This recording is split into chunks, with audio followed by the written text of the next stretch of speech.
Hello, my name is Justin Nadir, and I am the Inclusion Manager at International Schools, Seychelles.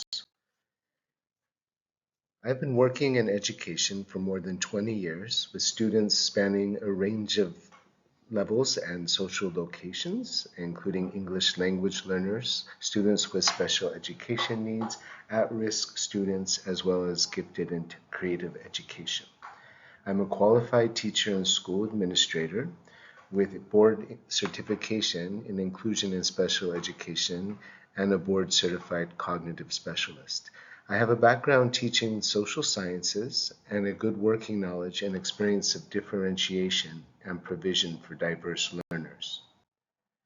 Our vision at ISS is that every young child should be given a chance to succeed, to make education accessible in order for them to fulfill their aspirations, regardless of who they are, where they come from, and what their background is. We believe that students can leave ISS with self confidence and a belief in themselves to be successful. As the inclusion manager, we have a school inclusion register that is separated into 4 areas of provision. We support students with specific medical conditions, students with additional learning needs, students for whom English is an additional language, and for special education needs and disabilities. Principles of inclusion at ISS are that we have a culture of acceptance, diversity, and inclusion in all regards. We aim to remove any factor that might prevent or impede learning for all students. We avoid pupils having their self-worth diminished, and we want pupils to understand the rights of all people to live freely and to live without discrimination. So the roles and responsibilities for our inclusion staff are the inclusion manager, who is responsible for the overall coordination of the inclusive provision, primary and secondary inclusion coordinators who oversee the operational matters linked to inclusion in each of the sections of provision, inclusion teachers, as well as inclusion teaching assistants who deliver the school's curriculum to groups that may include students on the inclusion register, designated safeguarding leads and assistant designated safeguarding leads who monitor and record child safeguarding and protection issues. We have 2 school counselors who offer pastoral support. We have a head nurse and a school nurse who are responsible for the nursing provision, and an inclusion governor who supports the school's inclusion objectives by monitoring compliance and evaluating effectiveness of provision at the school. This is our inclusion staff. As you can see, our 2 counselors, our nurses, our primary inclusion coordinator, primary inclusion teachers and assistants, secondary inclusion teachers and assistants as well, and myself, the inclusion coordinator. So our use of assessment at ISS is that we use different assessments for specific situations. Firstly, CAP 4 is given to all students in years 3, 5, 7, 10, and 12. The CAP 4, the Cognitive Abilities Test, reveals hidden potential or additional learning needs by assessing cognitive reasoning skills.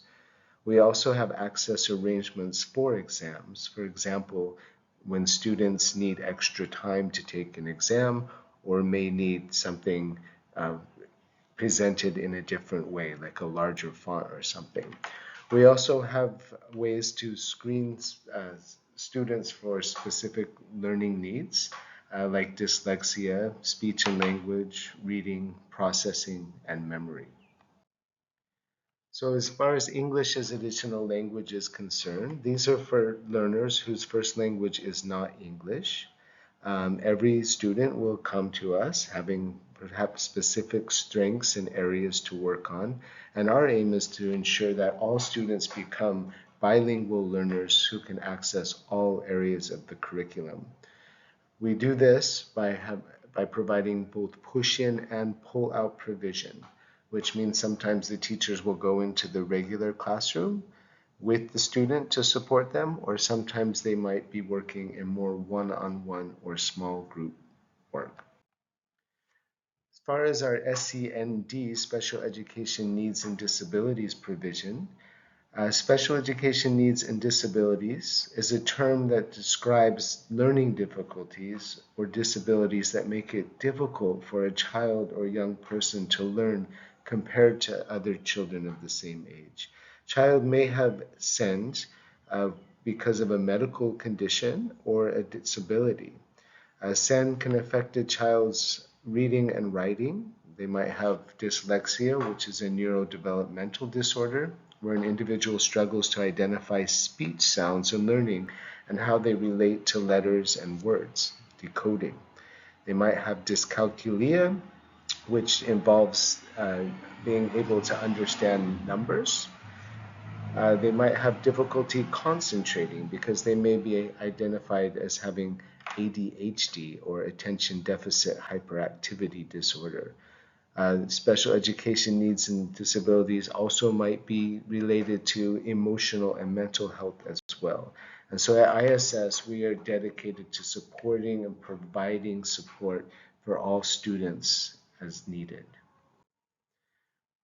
This year, we're also looking at expanding our gifted, talented, and creative education. What is gifted, talented, and creative education? Well, students or youth who give evidence of high achievement capability in areas such as intellectual, creative, artistic, or leadership capacity, or in specific academic fields, and need services and activities that are not ordinarily provided by the school so that they can fully develop their potential and those capabilities. So this year, we're going to provide provision for those students through higher ability class grouping, where students will be challenged to take their learning above and beyond. Through the EPQ, which is an extended project qualification, and it's an independent research project that is guided by the student. And the successful completion of an EPQ is equivalent to 50% of a full A-level course, and therefore helps to support UCAS points for university entrance. We'll also be introducing a super curriculum later on in the first term, and this will provide students with opportunities to extend their learning above and beyond what is taught in the normal classroom. So our priorities this year are to enhance academic excellence by implementing personalized learning plans to cater to individual student needs where needed, to identify alternative pathways for key stage 4 students, to enhance provision for gifted and creative education, as well as to prioritize the well-being and mental health of our whole school community, students and staff, by providing a supportive and nurturing environment that promotes emotional resilience, self-awareness, and positive mental health practices. So as far as communication is concerned, you can find information about inclusion in the school handbook. There will be messages and information stored on ISAMs. The students, class teachers, and form tutors will be the first point of contact if you have any general concerns. You may contact Miss Mary in primary or myself, Mr. Justin, in secondary for specific concerns or updates on additional needs. Miss Natalie for health issues. She's our school-wide head nurse. Miss Kate for primary counseling, or Miss Myrna for secondary counseling for offering counseling support and child protection. So recently, all staff had some training in differentiating for diverse learners, the importance of social and emotional learning in school, as well as annual safeguarding training. So I thank you for your time and look forward to getting to know all of you and to being a part of the International School Seychelles community. Thank you for your time.